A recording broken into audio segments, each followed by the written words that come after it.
एक मंदिर था आसाम में। खूब बड़ा मंदिर था।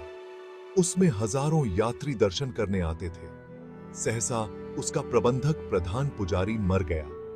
मंदिर के महंत को दूसरे पुजारी की आवश्यकता हुई। उन्होंने घोषणा करा दी कि जो कल सवेरे पहले पहर आकर यहां पूजा संबंधी जांच में ठीक सिद्ध होगा, उसे पुजारी रखा जाएगा। मंदिर बड़ा था। पुजारी को बहुत आमदनी थी। बहुत से ब्राह्मण सवेरे पहुंचने के लिए चल पड़े। मंदिर पहाड़ी पर था। एक ही रास्ता था। उस पर भी कांटे और कंकड़ पत्थर थे। ब्राह्मणों की भीड़ चली जा रही थी मंदिर की ओर। किसी प्रकार कांटे और कंकड़ों से बचते हुए लोग जा रहे थे। सब ब्राह्मण पहुंच गए। महंत ने सबको आदरपूर्वक बैठाया।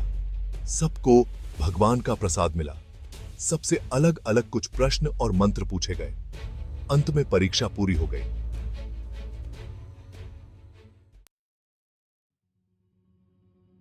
जब दोपहर हो गई और सब लोग उठने लगे, तो एक नौजवान ब्राह्मण वहां आया।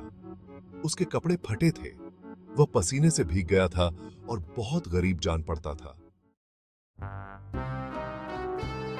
महंत ने कहा, तुम बहुत देर से आए। वह ब्राह्मण बोला, मैं जानता हूं, मैं केवल भगवान का दर्शन करके लौट जाऊंगा।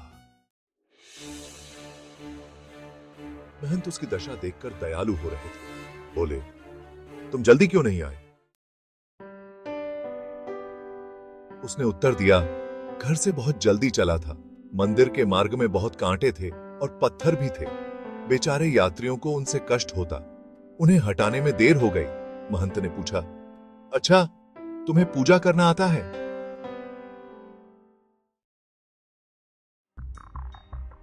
उसने कहा, भगवान को स्नान करा के चंदन फूल चढ़ा देना, धूप दीप जला देना तथा भोग सामने रखकर पर्दा गिरा देना और शंख बजाना तो जानता हूं।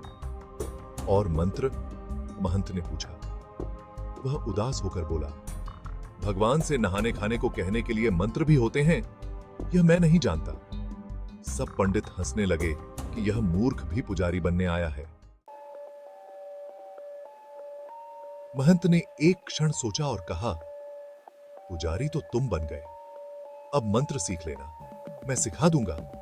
मुझसे भगवान ने स्वप्न में कहा है कि मुझे मनुष्य चाहिए। हम लोग मनुष्य नहीं हैं? दूसरे पंडितों ने पूछा। महंत ने पंडितों की ओर देखा और कहा, अपने स्वार्थ की बात तो पशु भी जानते हैं।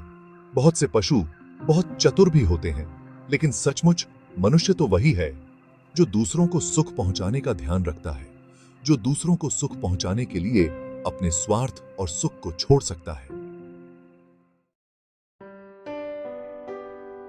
पंडितों का सिर नीचे झुक गया। उन लोगों को बड़ी लज्जा आई। वे धीरे धीरे उठे और मंदिर में भगवान को और महंत जी को नमस्कार करके उस पर्वत से नीचे उतरने लगे। भाई, तुम सोचो तो कि मनुष्य हो या नहीं,